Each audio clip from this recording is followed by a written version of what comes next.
Bonjour mes frères et sœurs. Ouvrons le Saint-Livre avec beaucoup de cœur. Nous allons bien sûr partager plusieurs textes qui nous amèneront à la question qui est posée sur l'écran, qui est dans le Saint-Livre. Qu'as-tu que tu n'aies reçu? Si vous êtes chrétien, si vous êtes un disciple, vous avez besoin de recevoir. Oui ou non? J'aimerais lire pour un texte qui aurait pu nous servir de conclusion dans Matthieu chapitre 21. Franchement, j'aurais pu le mettre à la fin, mais je le mets en premier, exprès,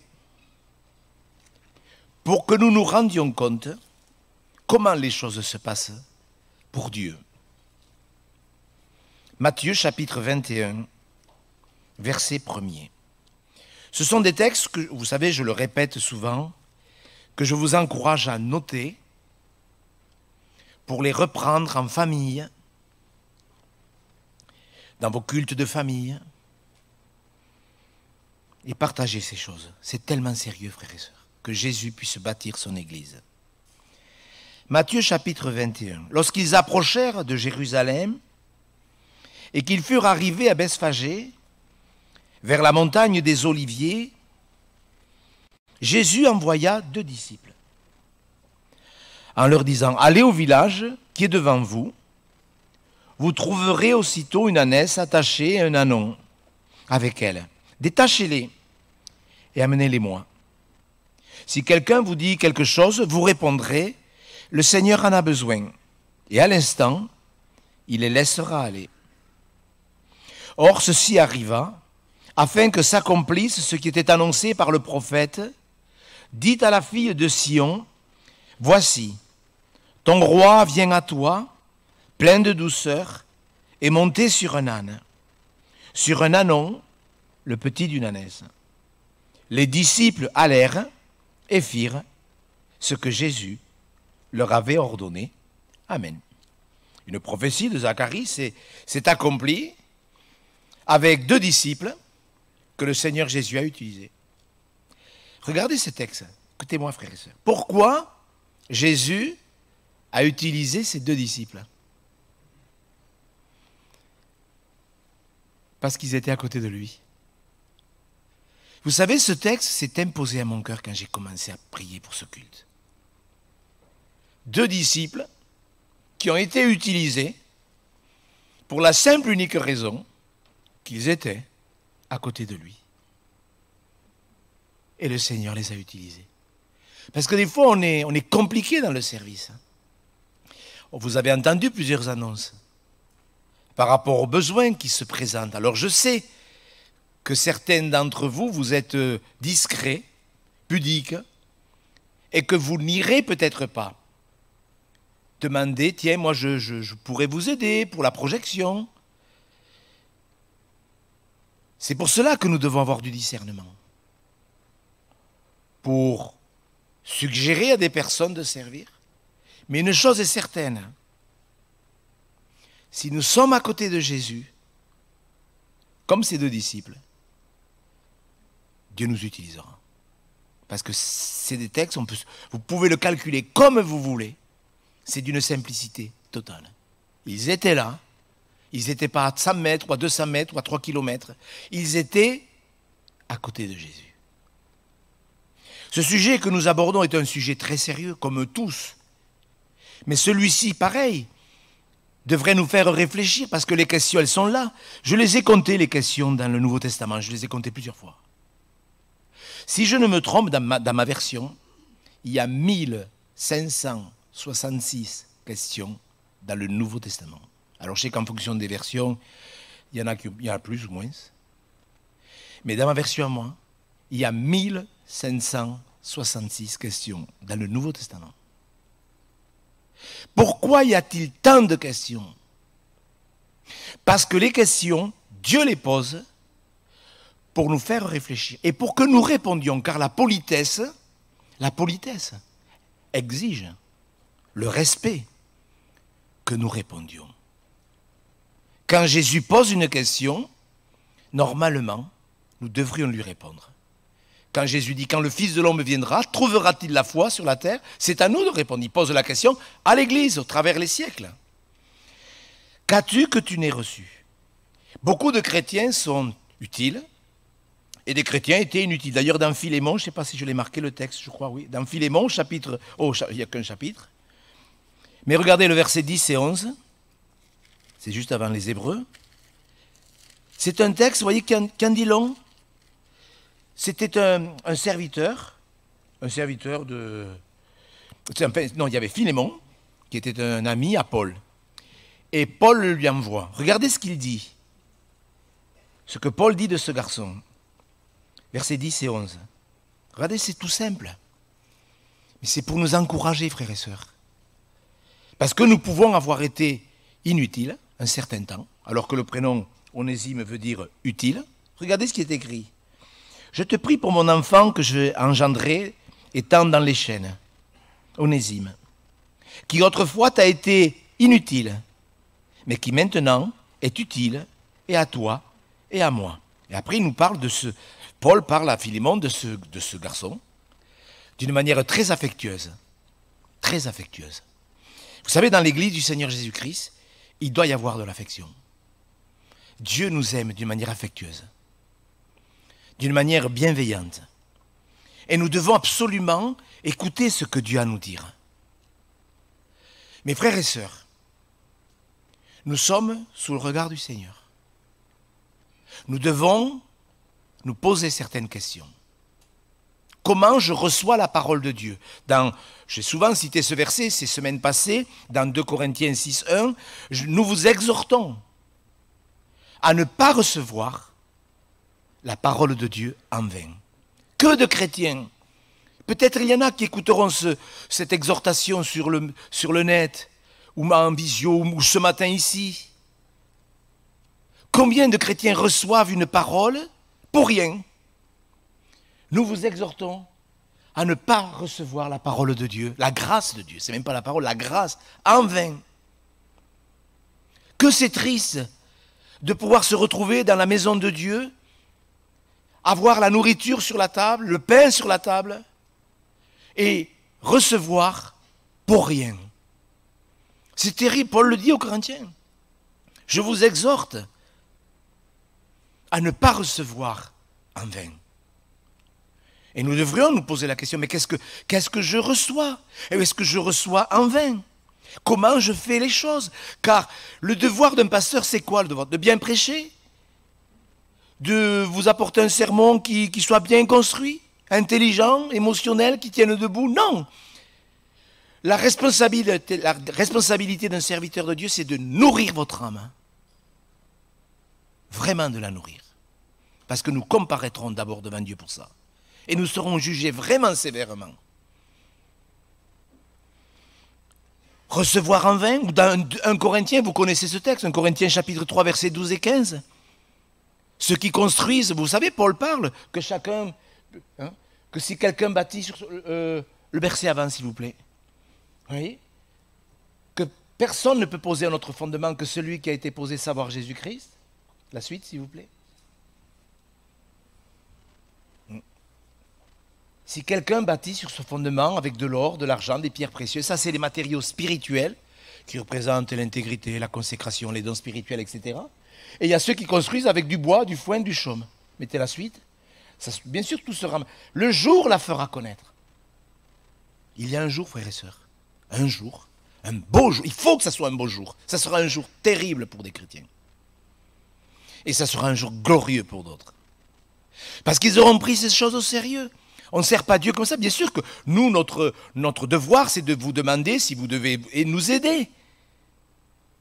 Vous ne savez pas à quoi Dieu va vous appeler. Peut-être qu'un jour, c'est vous qui me remplacerez. Il en faudra bien qu'il me remplace. Il en faudra. Cette semaine encore, j'ai eu des appels de chrétiens qui soupirent à avoir un pasteur, qui soupirent à avoir un responsable. Il faut former des ouvriers, il faut prier pour que des ouvriers se lèvent. Mais peut-être que l'ouvrier en question va commencer par être fidèle dans une petite chose. Même s'il n'y a pas de petite chose, mais vous comprenez bien, il y a quand même une gradation. Il y a des chrétiens qui bâtissent avec de l'or. Il y a un jour, ce jour, je sais pas, vous y pensez de temps en temps, à ce jour où vous comparaîtrez devant Dieu. Moi, j'y pense presque tout le temps. C'est le jour le plus important de notre éternité. Il faudra comparaître devant le tribunal de Christ. C'est pas le jugement, c'est pas la condamnation. C'est pour le tribunal, le jugement. Il y a 7 mots dans le grec pour le jugement. Mais le jugement, ce n'est pas forcément synonyme de condamnation. Le jugement, c'est qu'il faut rendre des comptes. La suite, s'il vous plaît. Si quelqu'un bâtit par quelqu'un sur le fondement, subsiste, il recevra une récompense. La suite. Si l'œuvre de quelqu'un est consumée, il perdra sa récompense. Il sera sauvé, mais au travers du feu.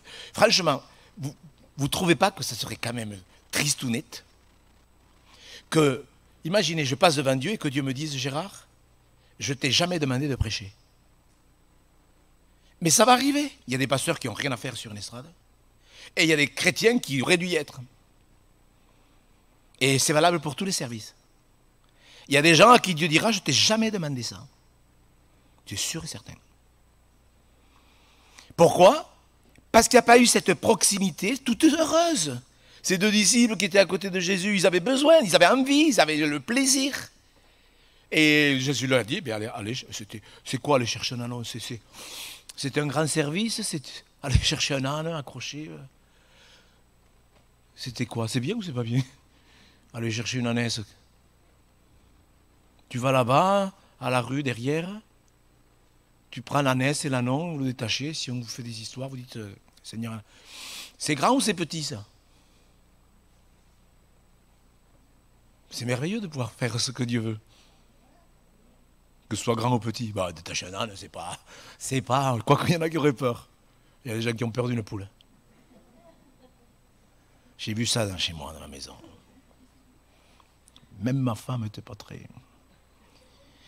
Mais c'est terrible. Perdre sa récompense. Parce que je bâtis avec des matériaux charnels. Le foin, ça ne résiste pas au feu. Et c'est pour ça, mes frères et sœurs, que nous avons la grâce. Je crois que c'est une grâce d'être ici. De nous poser des questions, de dire, mais qu'est-ce que j'ai reçu?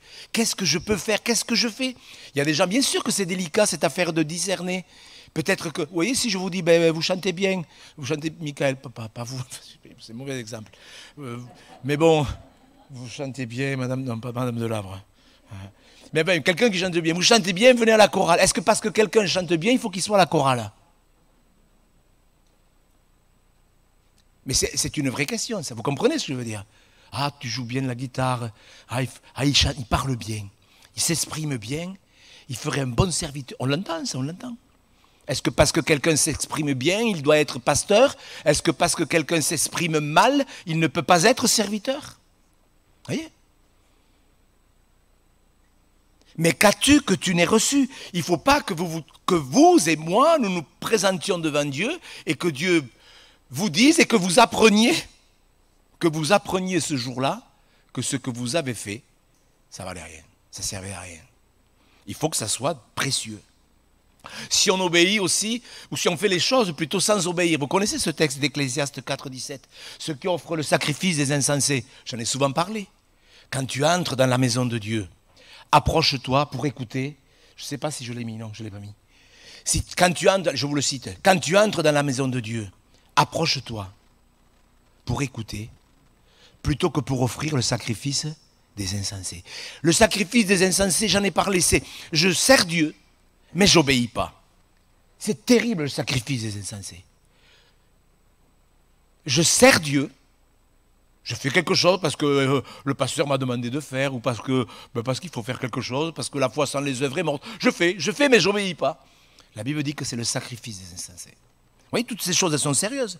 Vous savez, en préparant ce culte, parce que vous le savez, on se tient devant Dieu. On se tient devant Dieu. Moi, je vous assure, je suis à la retraite, je n'ai pas envie de prêcher. Moi, je n'ai pas envie de prêcher. Moi, j'ai envie d'obéir. En préparant cette exhortation, je pensais à un pasteur. C'était une pastorale il y a 20 ans, 22 ans. Écoutez, ça m'avait peiné vraiment. Et ce pasteur s'est levé avec beaucoup de joie, en disant, voilà, écoutez, ce que je veux vous dire, c'est triste, vraiment. Il était là, ce pasteur dit, oh, vous savez, je suis content parce que maintenant je vais prendre la retraite. je vais pouvoir enfin exercer mon ministère. Alors moi, je me suis levé. Je me suis levé, j'avais 40 ans.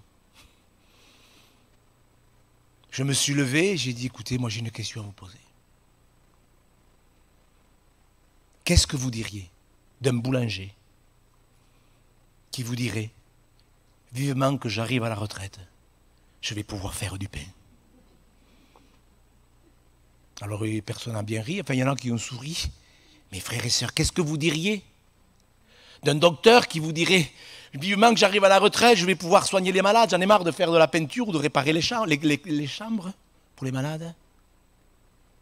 Ça fait sourire, mais mes frères et sœurs, c'est archi grave. Vivement, je suis à la retraite et j'ai dit à ce pasteur, mais franchement, vous avez fait quoi pendant 40 ans? C'est grave ces choses. On n'a pas voulu en parler parce que ça nous remet trop en question. On a bâclé comme d'habitude. Mais vous ne croyez pas que ça vaut la peine de réfléchir? Qu'as-tu que tu n'aies reçu? Quand tu reçois quelque chose, tu l'exprimes. C'est de l'abondance du cœur que la bouche parle. Et je pensais à ce texte dans Acte 6. Vous connaissez ce texte dans Acte 6? C'est un texte sur lequel on reviendra, j'espère. Dans Acte 6, vous connaissez, il y avait un problème à l'église primitive, comme ça peut arriver. Il y avait un conflit entre les Hébreux et les Juifs. Enfin, il y avait un conflit. Alors les 12, bien sûr, ils ont convoqué la multitude. Vous connaissez ce texte? Verset 2. Les 12 convoquèrent la multitude des disciples et dirent, il n'est pas convenable que nous laissions la parole de Dieu pour servir aux tables. Et les tables, c'était pas les... Alors, parce qu'ils ne mangeaient même pas avec des tables à l'époque. Le table, souvent on entend pour servir aux tables. C'est un mot trapézoi qui signifie la banque en fin de compte. Là où on échangeait de l'argent. Donc les pasteurs ont dit non, il n'est pas convenable que nous laissions la parole de Dieu pour devenir les trésoriers. C'est ça que ça veut dire. Exactement, il faut vérifier dans le grec. C'est pourquoi, frères, choisissez parmi vous cet homme de qui l'on rende un bon témoignage, qui soit plein d'Esprit Saint et de sagesse, que nous chargerons de cet emploi. Et nous continuerons à nous appliquer à la prière et au ministère de la parole. Regardez bien, cette proposition plut à toute l'assemblée. Ils élurent Étienne, homme plein de foi et d'Esprit Saint, Philippe, Procore, Nicanor, Timon, Parnémas, Nicolas, prosélyte d'Antioche. On voit qu'ils n'ont pas élu que des Juifs. Vous voyez? Et ils les présentèrent aux apôtres. Vous connaissez la suite. Frères et sœurs, sur ces 7 frères qui ont été choisis pour être des diacres, 2 sont devenus des ministères de la parole. Étienne et Philippe. Vous connaissez la suite, enfin, vous connaissez ces textes. Vous allez me dire, mais monsieur Hugo, qu'est-ce que ça veut dire? Eh bien, ça veut dire que quand on fait ce que Dieu nous demande, Dieu bénit. Et que 2 anciens, ou 2 diacres, plutôt 2 diacres, sont devenus 2 ministères de la parole. Écoutez-moi bien, frères et sœurs. Écoutez-moi bien. Vous allez me dire, mais ça c'est pour les pasteurs. Non, ce n'est pas pour les pasteurs. C'est pour tout le monde aussi, c'est dans la Bible. Ce qui se passe dans la majorité des mouvements religieux, des dénominations toutes à peu près, c'est que nous demandons au ministère de la parole de faire les tables ou autre chose. Ce pasteur qui était tout heureux de dire vivement que j'arrive à la retraite s'est loupé pendant 40 ans. Parce qu'il s'occupait de ci, parce qu'il s'occupait de là, parce qu'il s'occupait de la comptabilité, parce qu'il s'occupait du secrétariat, parce qu'il s'occupait des visites, etc. Je ne dis pas qu'il ne faut pas faire les visites. Ne me faites pas dire ce que je n'ai pas dit. Mais il est bien clair que les ministères de la parole doivent s'occuper de la prière et de la parole. Et le résultat, c'est que dans les mouvements religieux, écoutez-moi les pasteurs qui écouteraient cette prédication, dans les mouvements religieux, ce n'est pas la bénédiction qui se met en place, c'est la malédiction. Parce que les ministères de la parole deviennent des diacres. Est-ce que vous comprenez? Est-ce que vous m'avez compris? Et c'est un problème. Et ça, c'est un système qui s'appelle un système clérical. Ça vient de l'Église catholique. Où on demande aux prêtres de tout faire. Mes frères et sœurs, quand on va passer devant Dieu, il ne faut pas que ces choses-là, excusez-moi l'expression, mais nous pourrissent la vie. Il faut que chacun puisse avoir la joie de faire ce qu'il doit faire. Saul de Tarse, vous connaissez cet homme, hein? Ce persécuteur de l'Église qui respirait le meurtre et la menace, ce blasphémateur. La première question que lui, il a posée à Dieu quand il a été confronté à la grâce, vous vous rappelez la question que Saul de Tarse a posée, bénis-moi, et comment il a dit? Que veux-tu que je fasse? Est-ce que c'est une question que vous vous posez? Avec beaucoup de joie, je le dis avec solennité, mais c'est une question que parce que vous allez comparaître devant Dieu, parce que je dois vous aider, nous aider. Est-ce que ce matin, vous dites, quel que soit votre âge, quel que soit votre âge, quels que soient vos mois de marche avec Dieu, est-ce que vous vous posez la question, Seigneur, qu'est-ce que tu veux que je fasse? À l'Égoile, cet été, j'ai vu un couple de chrétiens bien. Il me dit, écoutez, monsieur Go, voilà, ça fait 30 ans qu'on fait tel service dans l'église. Mais on le fait parce qu'on s'est engagé à le faire. Mais on le fait parce qu'on nous a demandé de le faire. Mais on n'a plus à cœur de le faire. Mais comme on nous a dit qu'il fallait le faire tout le temps, on le fait tout le temps. Moi, je crois que Dieu peut amener quelqu'un dans un service et quelques années plus tard, l'amener à autre chose. Vous le croyez? C'est biblique? Bien sûr, c'est biblique. Mes frères et sœurs, je me souviens de ce jour où, quand je suis arrivé à Sainte-Anne, il y a eu des frères pénibles et des frères bien et sœurs. C'est vrai. Je me souviens d'un jour où, je vais parler d'elle parce qu'elle n'est pas là, mais Madame Delabre, elle est venue me trouver. Elle n'est pas là, c'est pour ça que je parle d'elle. Elle est venue me voir, mais écoutez, ça m'a touché vraiment. Elle est petite, en plus, elle m'arrivait, elle me regardait les yeux en l'air. Elle me dit, monsieur Go, est-ce que vous êtes fatigué? J'ai dit, mais je ne sais rien. Et quand elle m'a posé la question, je me suis dit, mais c'est vrai, elle a raison. Alors elle m'a dit, mais vous savez, monsieur Go, un pasteur qui est fatigué, il fatigue l'église. Vous ne lui direz pas, hein? Vous vous rappelez, madame? Vous vous rappelez? Ça m'a touché. Et il y a ce verset, parce que ce qu'elle a dit, c'est biblique. Exode 18, 18. Vous savez, c'est sérieux ça. C'est ça les gens qui vous aiment et qui sont capables de vous dire, mais monsieur, vous faites que ce que Dieu vous demande. Quand Dieu dit au travers de Jéthro, mais enfin ça venait de Dieu, parce que c'est écrit plus loin, tu t'épuiseras toi-même et tu épuiseras ce peuple. Mes frères et sœurs, il est hors de question que nous nous épuisons. Il y a des chrétiens, ils sont tout le temps fatigués. Peut-être pas fatigués de servir Dieu, mais ils sont toujours fatigués. Moi, je crois que c'est une grâce de servir Dieu. Et nous devons commencer à comprendre ce qu'est vraiment le service. En préparant ce culte, je pensais à Acte 13. Parce que quand même, il y a des ministères qui vont se lever. Je le sais. Ici, Dieu va envoyer des hommes. Je le sais, Dieu va envoyer des hommes pour que je les forme au ministère pastoral.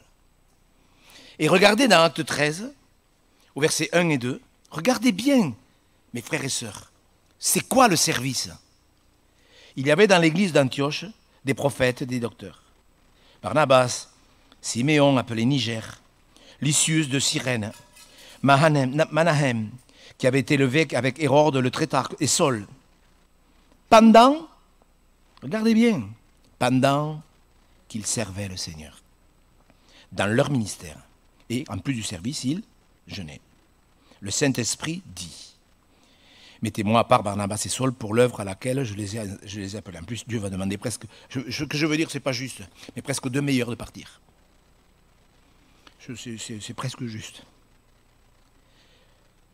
Pendant qu'ils servaient le Seigneur. Je voudrais vous dire, mes frères, vous qui écouterez cette exhortation, vous qui êtes pasteurs, quand vous priez, vous servez Dieu. Mes frères et sœurs, quand vous priez, vous servez Dieu. Vous ne perdez pas du temps. Parce que le diable, il a cette ruse de nous faire croire que quand on prie, on perd du temps parfois. C'est vrai ou c'est pas vrai? Oui ou non? Tous, vous savez que c'est vrai. Pendant qu'ils servaient le Seigneur, ils servent le Seigneur dans la prière. Et le Saint-Esprit va parler. C'est pas ce que nous voulons. que le Saint-Esprit te parle, qu'une conviction profonde vienne s'imposer sur ton cœur. Lorsque tu fais quelque chose, lorsque le Seigneur va t'appeler, comme à ces deux disciples, aller chercher un âne, aller détacher un âne. Mais vous vous rendez compte pourquoi c'était? C'était pour manifester que Jésus était le roi en Israël. Ils étaient là. Et quand on sert Dieu, quand on est à ses pieds, le Seigneur le sait. Il le sait, frères et sœurs. Pendant qu'il servait le Seigneur. Mes frères et sœurs, je vous le redis. Quand le matin, vous vous asseyez dans votre salon, dans votre lit, je ne sais pas comment vous faites votre culte personnel, qu'importe la position physique. Comprenez bien que ce n'est pas parce que tu es assis, debout, couché, à genoux. C'est la position du cœur. Quand vous lisez votre Bible et que vous priez, vous servez Dieu. Je voudrais que ça soit gravé dans votre cœur. Le service, ce n'est pas faire et faire et faire et faire, ça c'est l'activisme souvent. Le service, il commence avec des gens qui sont à côté de Jésus, à côté de lui. Que chacun mette au service des autres le don qu'il a reçu. Voyez, ces semaines passées, j'ai reçu plusieurs mails de personnes qui sont revenus à Jésus-Christ par le biais du site. Est-ce que c'est bien? Est-ce que c'est bien qu'il y ait des frères, là je vois qu'il y a Aldric, Anthony, le frère Benjamin, qui sont à la technique, qui enregistrent, qui mettent... Est-ce que c'est une bonne chose? Oui, parce que des gens partout, dans les pays francophones, vont pouvoir réécouter cet enregistrement. Et des gens vont revenir à Dieu. Amen. Qu'as-tu que tu n'aies reçu? Qu'est-ce que j'ai reçu? Ou qu'est-ce que je devrais recevoir? J'ai fait ça jusqu'à aujourd'hui, mais aujourd'hui, qu'est-ce que tu veux que je fasse? Que chacun mette au service des autres le don qu'il a reçu. Romains 12, verset... Ce texte, vous savez, il y en a des versets. Romains 12, regardez, versets 7 et 8. Romains 12. C'est beau? On pourrait lire versets 6, 7 et 8. Puisque nous avons des dons différents, selon la grâce qui nous a été accordée, que celui qui a le don de prophétie l'exerce en proportion de la foi. Oui, il vaut mieux que ce soit biblique. Oui. Que celui qui est appelé au ministère s'attache à son ministère. Le ministère, c'est un service. Ça ne regarde pas, ce n'est pas que les pasteurs, c'est tous ceux qui ont un service. Que celui qui enseigne s'attache à son enseignement, que celui qui exhorte à l'exhortation, que celui qui donne le fasse avec libéralité, que celui qui préside le fasse avec zèle, que celui qui pratique la miséricorde le fasse avec joie. Pourquoi j'ai pris ce texte? Parce qu'il est parlé du service, du don. Ceux qui ont le don de secourir. C'est mieux écrit dans 1 Corinthiens. Regardez, juste après. Dans 1 Corinthiens 12.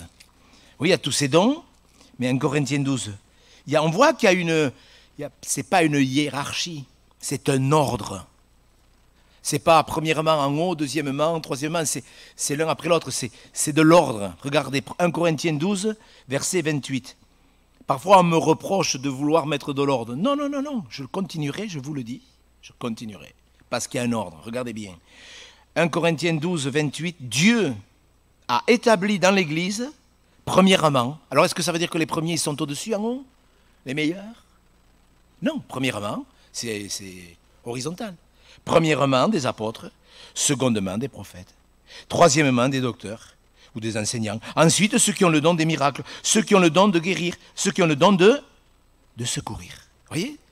Le don de secourir. On le fait. Vos offrandes permettent de secourir des familles pauvres. Et c'est important de secourir les pauvres, oui ou non? Est-ce qu'il faut se souvenir des pauvres? Des pauvres? Regardez juste après Galates. C'est Galates, je l'ai mis, oui, Galates 2.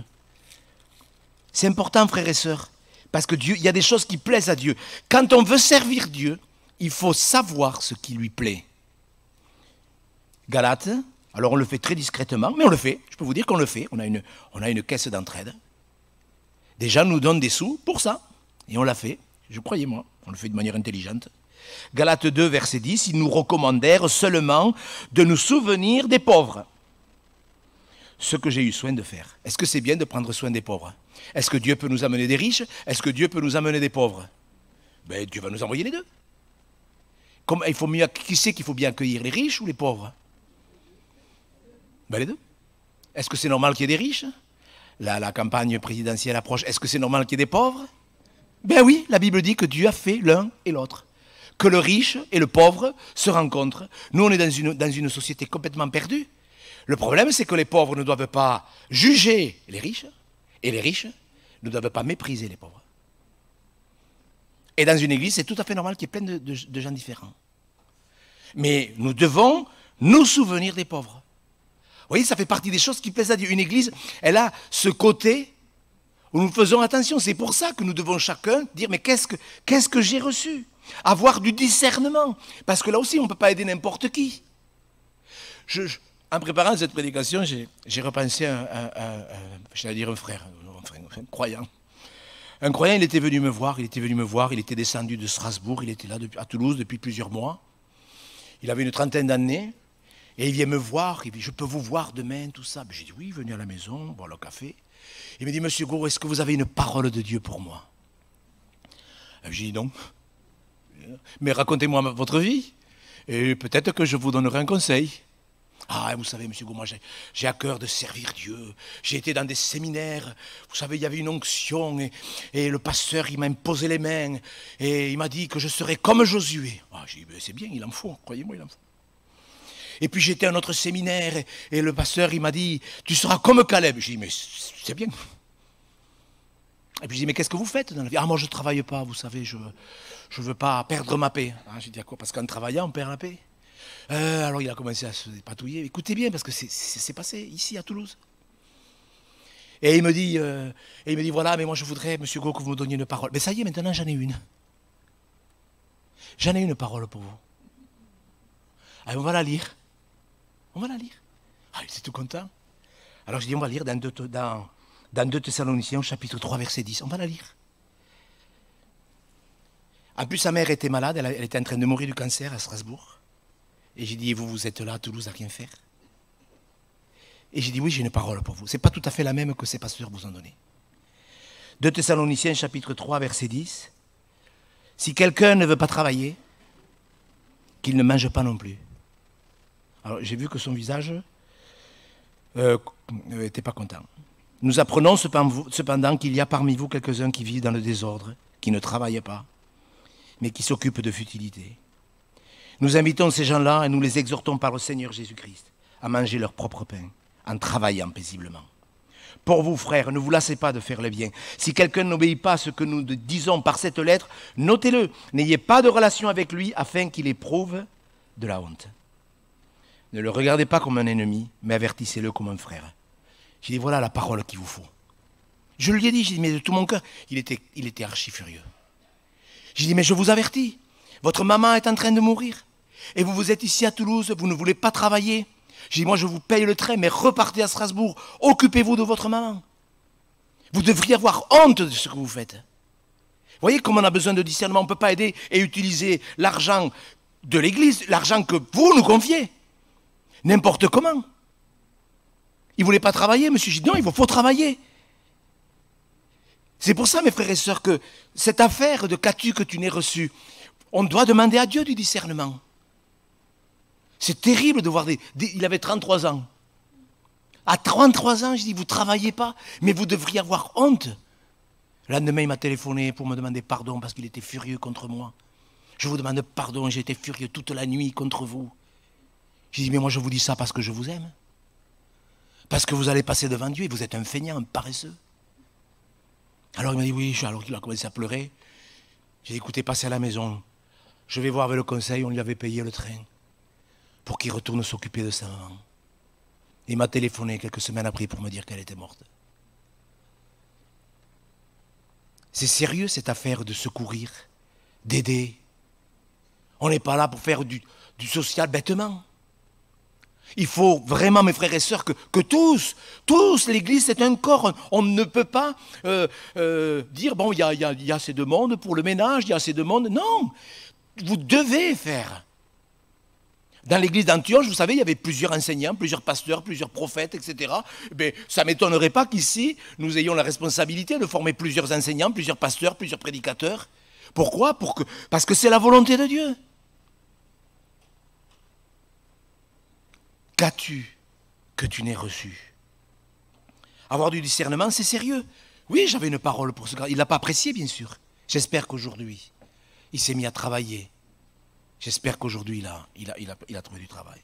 Un jour viendra, mes frères et sœurs, où on va comparaître devant Dieu. Regardez ce beau texte, on va en lire 2 ou 3. Romains 14, regardez.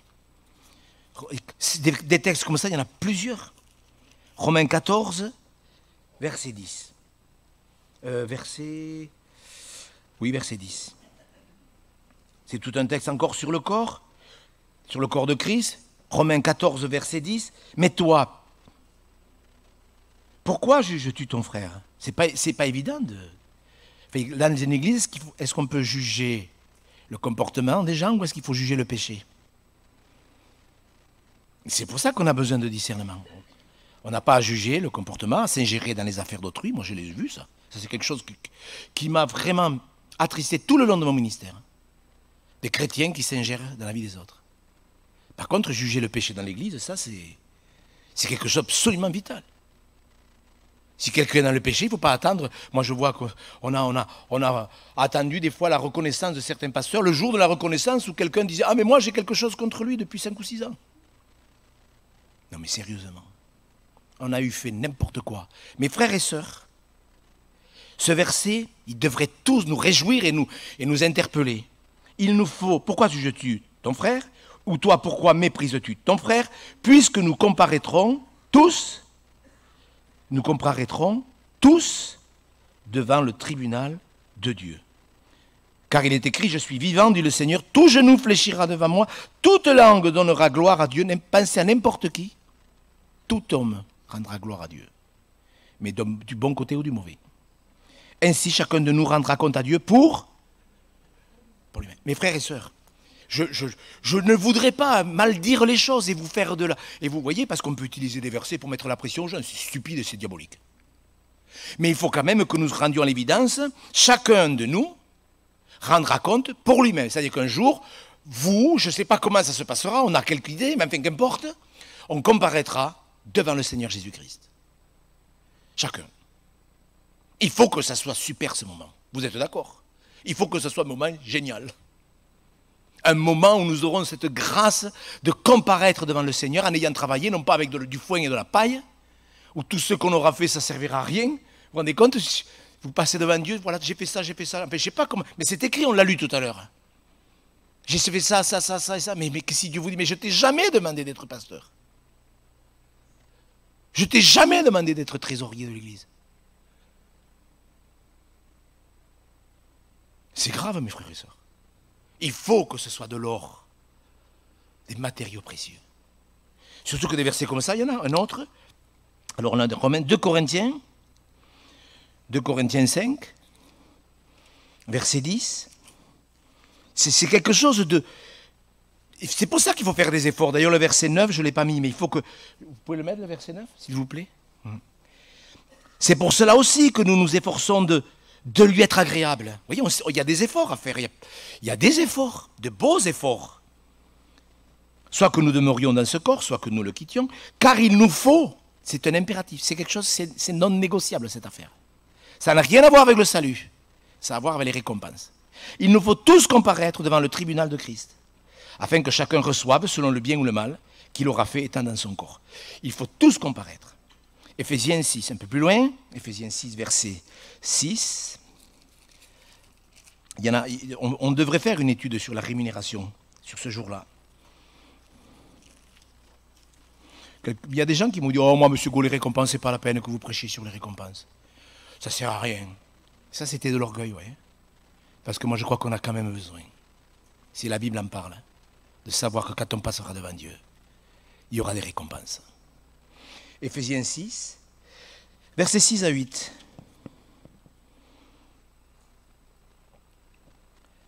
lire. Verset 7. Servez-les avec empressement comme servant le Seigneur et non des hommes, sachant que chacun, oui, c'est vraiment individuel, chacun, soit esclave, soit libre, recevra du Seigneur selon ce qu'il aura fait de bien. Chacun. Le dernier texte dans l'Apocalypse, il y en a d'autres, hein, mais je ne pouvais pas tous les prendre. Apocalypse 22, c'est quand même extraordinaire. La Bible termine avec ça. 22, verset 12. Jésus-Christ a terminé le canon des Écritures avec cette dernière exhortation. Je viens bientôt. Verset 12, hein, Apocalypse 22, 12. Voici, je viens bientôt. Et ma rétribution est avec moi.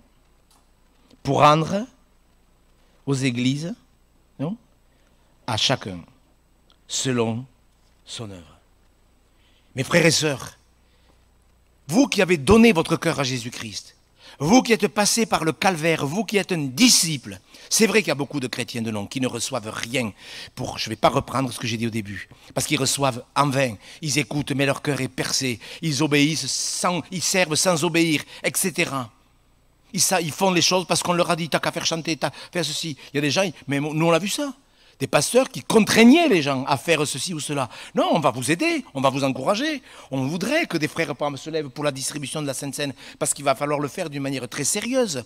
Est-ce qu'il y a des frères qui veulent nous aider pour servir comme il le faudra? Parce qu'on se doit d'être respectueux des protocoles sanitaires, etc. Il faut faire les choses comme il faut.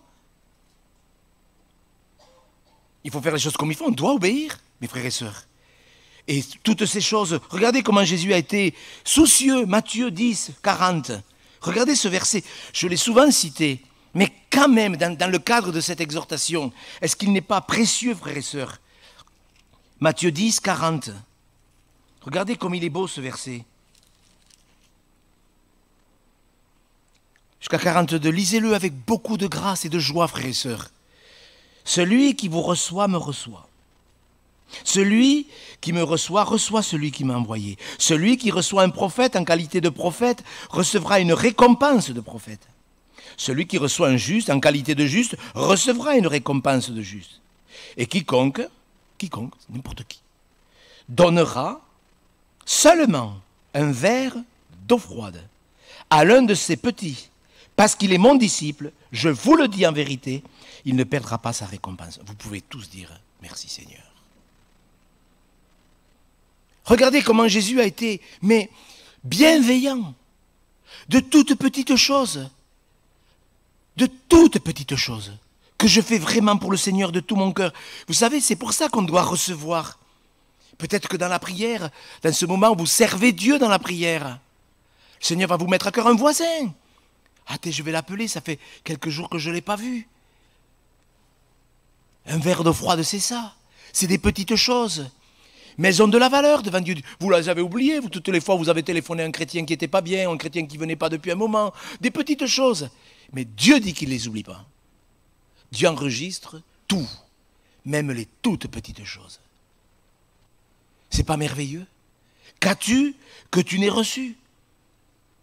Mes frères et sœurs, je vous le dis, c'est pour ça qu'il faut être comme ces deux disciples, comme Marie. Vous vous rappelez Marie qui était dans la maison de sa sœur? Et il y avait tout un tas de pasteurs à faire manger. Vous connaissez cette histoire, j'ai souvent prêché dessus. Mais Marie, il nous est dit, de la part du Maître lui-même, qu'elle a choisi la meilleure part. Celle qui ne sera pas ôtée, celle qui ne sera pas effacée, celle qui ne sera pas brûlée comme du foin. Cette part de recevoir quelque chose. Marie avait besoin d'être à côté de Jésus. Ces deux disciples qui ont eu la grâce d'aller détacher un ânon et une ânesse, de les amener, ils ont mis leurs vêtements dessus pour servir de sel au Seigneur Jésus-Christ. Quelle bénédiction! Quelle bénédiction! Être à côté de lui. Et Marie, mes frères et sœurs, elle est là, elle est à côté, elle est assise, elle a besoin d'entendre une parole de Dieu. Est-ce que, je vous pose la question, frères et sœurs, répondez-lui à lui. Répondez au Maître. Est-ce que c'est un besoin de vous retrouver là, dans le silence, et d'attendre le secours de l'Éternel? Vous vous rappelez Asaph? Je ne l'ai pas marqué. Vous le méditerez, s'il vous plaît. Je vous en supplie. Méditez le psaume 73. Méditez-le. Méditez-le, mes frères et sœurs. Cet homme qui servait Dieu, qui était quelqu'un de bien, qui avait commencé à jouer des cymbales. Enfin, je veux dire, c'était quand vous voyez c'est bien de voir le cursus d'Asaph. Comment il a commencé, il a terminé prophète de l'Éternel. Et David l'a remarqué, il l'a utilisé, et puis il l'a mis responsable de la louange à Jérusalem, etc. Et puis il était dans le temple, tous les jours il servait Dieu. Vous lirez ce psaume, et vous verrez comment on peut se faire avoir par le service, par l'activisme. Il a commencé à s'aigrir, il a commencé à dire mais pourquoi il y a des pécheurs qui prospèrent plus que les chrétiens? C'est pas possible, vous connaissez cette histoire. Mais lisez ce psaume, méditez-le, c'est vraiment super ce psaume. Parce qu'il vous montre combien le service peut nous détruire. Si on n'entretient pas cette communion avec Dieu. Et en plus il le dit, il dit mais quand j'ai réfléchi là-dessus, la difficulté fut grande à mes yeux. Plus il réfléchit avec sa tête, plus ça s'aggrave. Pourquoi tel est exaucé? Pourquoi les pécheurs... Ah, il y a des pécheurs qui gagnent plus d'argent que les chrétiens. Ça vous contrarie, ça? Ça vous contrarie que des chrétiens soient plus prospères, que des pécheurs soient plus... Ça vous irrite? Asaph, bien sûr qu'Asaph, il connaissait que le Pentateuque. Il a commencé à s'énerver, à s'irriter. Et jusqu'il a dit, mais quand j'ai réfléchi, la difficulté fut grande. Vous savez, quand on réfléchit, des fois, ça ne sert à rien. Jusqu'à ce que je pénètre dans les sanctuaires de Dieu. Et que là, je prenne garde au sort final des méchants. Et puis il va comprendre. Et pour moi, m'approcher de Dieu, c'est mon bien. Oh, tu me conduiras par ton son conseil. Tu me recevras dans la gloire. Il est saisi par la présence de Dieu. Vous savez, saisir une bénédiction, c'est une chose. Être saisi par la présence de Dieu, c'en est une autre. Et Marie, elle est là. Je reviens à Marie pour terminer. Elle est assise. Elle est à l'écoute. Elle est tranquille. Elle est dans l'obéissance. Elle veut recevoir. Mes frères et sœurs, nous allons commencer un beau travail sur Toulouse. Je vous assure que c'est vrai. Non seulement à Toulouse, mais en France et en Outre-mer. Je vous assure que c'est vrai. Mais ça se fera avec tous ceux qui auront le souci de recevoir. Et si le Seigneur, ce matin, au travers de mon ministère, te pose la question, écoute-moi, frère, écoutez-moi, sœur. Si Dieu vous pose cette question, vous devez pouvoir y répondre. Qu'est-ce que tu as reçu? Est-ce que vous pouvez lui répondre, s'il vous plaît, cette semaine? Prendre une semaine pour dire, c'est vrai, je vais reméditer ces textes, je vais méditer le psaume 73. Si ça vient de Dieu, que le Saint-Esprit veut que je médite ce psaume, vous ne croyez pas que ça vaut la peine de le réfléchir? Et de dire, Seigneur, mais moi, je n'ai pas envie de réfléchir bêtement sur l'Église, sur le corps de Christ, et que la difficulté grandisse. Moi, je veux que tu me reçoives dans ta gloire. Je veux être conduit par ton conseil. Je veux savoir ce que je dois faire. Vous avez 20 ans, vous en avez 80, qu'importe. Qu'as-tu que tu n'aies reçu? Oui, ces deux disciples, ils étaient au bon endroit. Ils étaient vraiment au bon endroit. Vous ne croyez pas? Allez, peut-être que vous auriez aimé une grande chose. Vous voulez commencer avec des grandes choses ou que le Seigneur vous dise, va détacher un âne? Bon, je sais bien qu'il n'y a pas beaucoup d'ânes à Toulouse. Des animaux, je parle. Je ne veux pas poursuivre mon jeu de mots. Mais, mis à part les vrais, mes frères et sœurs, est-ce que cette semaine, vous pouvez croire que Dieu peut vous donner une grâce de faire quelque chose pour lui? Qui vaille de l'or, de l'argent, des pierres précieuses spirituellement. Fermons les yeux, frères et sœurs. Mais je voudrais que tous les chrétiens, c'est sérieux, c'est pas de dire, ah, la prédication, elle était biblique, c'était bien construit. Écoutez, ça, on s'en fiche, mais vraiment, on s'en fiche. Vraiment. Souvent, toutes les semaines, je reçois des mails. Monsieur Go, merci pour vos prédications, ça nous fait du bien. C'est bien, merci, du fond de cœur, merci. Mais qu'est-ce que tu reçois? Qu'as-tu que tu aies reçu? La capacité, frères et sœurs, elle vient de Dieu seul. Notre Père qui est aux cieux, notre Seigneur, nous comprenons qu'il nous faudra tous comparaître devant toi. Notre Père, nous voulons que ce moment soit le moment le plus merveilleux de notre existence. Ce moment où nous verrons passer devant nous tout ce qu'on aura fait pour toi. Seigneur, cela nous dépasse parce qu'on ne sait même pas comment ça va se passer. Mais Seigneur, s'il te plaît, que ce jour, nous puissions rien voir brûler, mais au contraire, éclater de gloire. Parce que nous voulons nos récompenses aussi, Seigneur. Et je te prie pour tous les chrétiens, ou tous les disciples surtout, qui écouteront cette exhortation. Que tous, Seigneur, et moi le premier, nous nous appliquions, nous nous efforcions, Seigneur, à recevoir ta pensée. Comme ces deux disciples qui étaient tout à côté de toi, à qui tu as donné ce merveilleux ordre. Nous voulons rester à côté de toi, Seigneur, pour entendre ce que tu veux que nous fassions. Que ton nom soit béni, Seigneur Jésus. Amen. Nous restons recueillis. Je vais demander à Lucas de bien vouloir reprendre le dernier cantique, s'il vous plaît. Restez recueillis. Peut-être que vous n'avez pas envie de chanter. C'est pas grave, mais répondons-lui, s'il vous plaît. Même s'il n'y a que Lucas qui chante. C'est pas grave. Hein? Pendant ce chant, s'il vous plaît, Seigneur, s'il vous plaît, frères et sœurs, s'il vous plaît, frères et sœurs, je vous le demande, frères et sœurs, pour votre rendez-vous céleste. Je vous supplie de tenir compte de cette exhortation. Répondez à cette question. Répondez, s'il vous plaît, sincèrement, simplement, ça ne regarde personne dans votre cœur. Répondez-lui, qu'as-tu que tu n'aies reçu? Réglez cette affaire, réglons cette affaire. Terminons ce culte. Je demanderai à Lucas de chanter et de terminer également par la prière.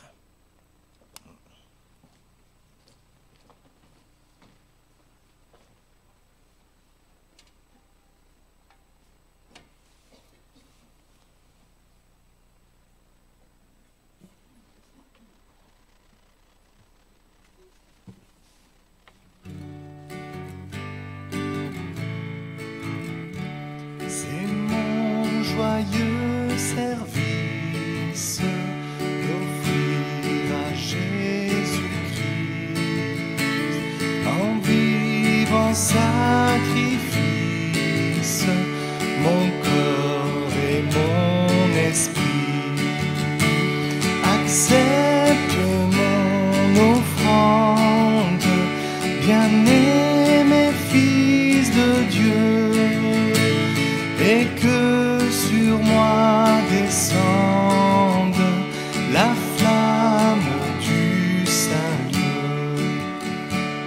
J'abandonne ma vie sans regret ni frayeur à ta grâce infinie,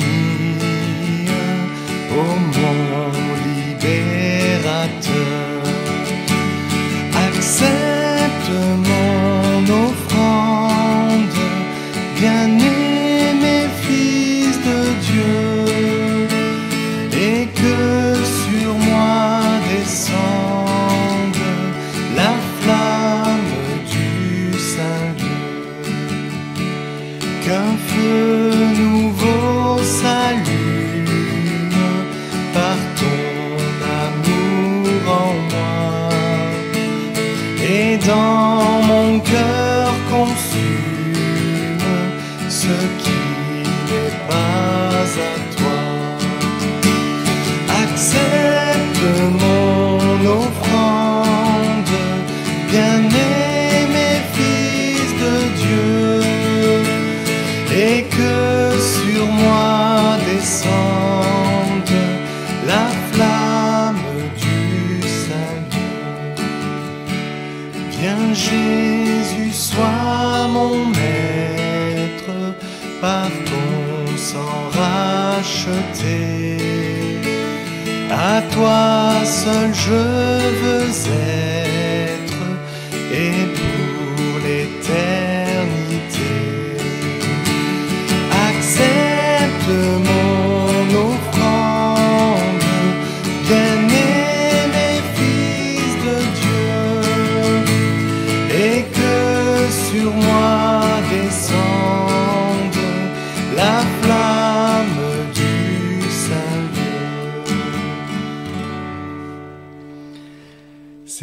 pouvons que te bénir quand nous entendons des rappels comme cela, des enseignements comme cela qui nous encouragent, oui, à ne pas servir pour servir, mais à t'obéir comme tu le désires.